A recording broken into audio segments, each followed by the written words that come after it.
Resident Evil 4, released in 2005, was a game changer, leaving an indelible mark on the gaming industry. Its innovative design, from gameplay to combat and environmental storytelling, and most importantly, the change of the camera, has influenced countless titles that follow. But not all games can successfully replicate its formula. God of War, while a powerhouse in its own right, took a significant risk in 2018 by adopting an over-the-shoulder camera perspective. This shift aimed to modernize the series and offer a fresh experience, but it also led to some unexpected challenges. The sequel, Ragnarok, continued this trend, raising the question, does this camera perspective truly benefit God of War? In this video, I will dive deep into why over-the-shoulder cameras work so well in Resident Evil but might not be the best fit for God of War. Let's explore the pros and cons of this camera choice and see how it affects gameplay, storytelling, and overall immersion.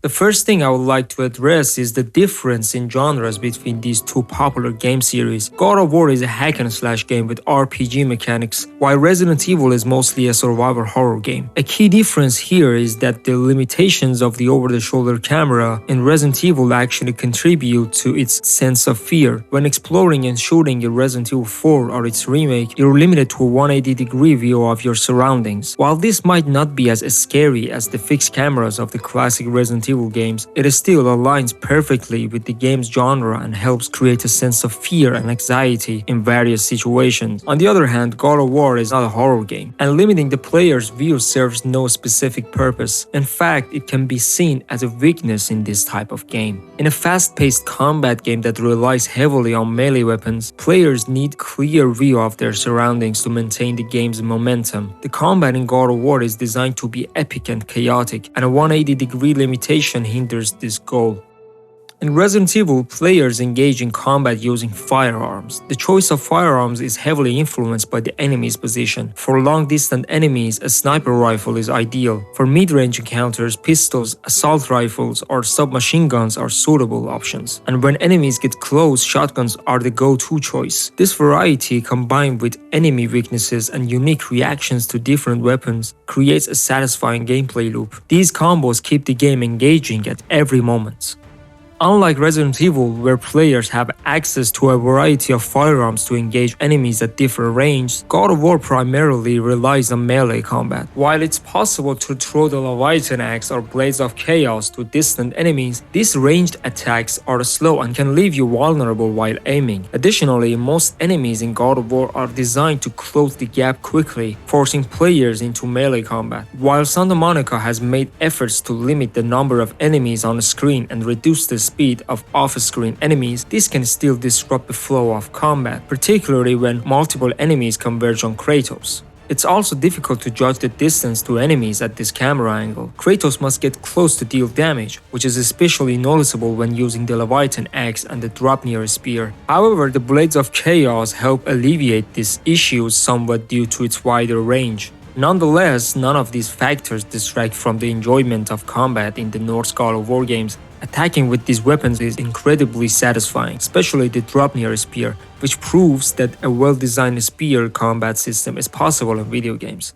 If you recall, in the God of War trilogy and the PSP games of this franchise, thanks to the appropriate camera angle, we witness incredibly beautiful, vast, and astonishing locations. The combination of mythological environments with a fantasy aesthetic was present throughout these games, and the developers, with the right camera angles, ensured that players experience various emotions in these environments. Kratos appeared quite small in many of these shots, allowing us to fully understand the scale of the environment. In fact, the mythological environment of Greece in God of War needed to be conveyed to the audience in a different way to instill a sense of epic adventure in Kratos' journey.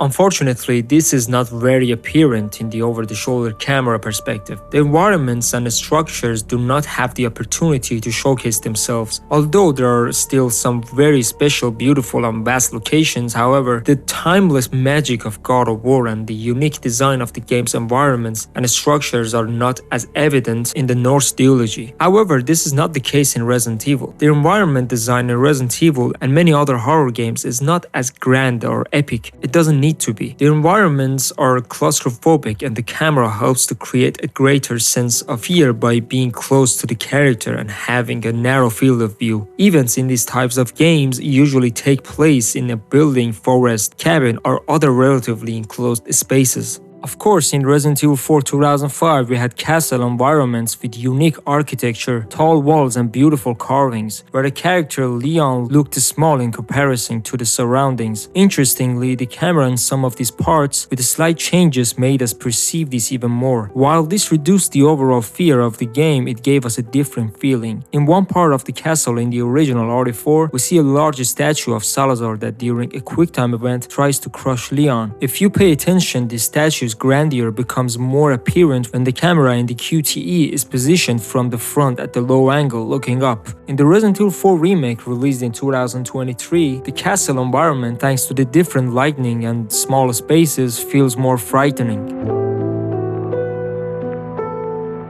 Thanks for watching this video until the end. Please leave a comment with your thoughts. If you enjoyed the content, like and subscribe to support the channel. Thanks, and until the next video. Bye.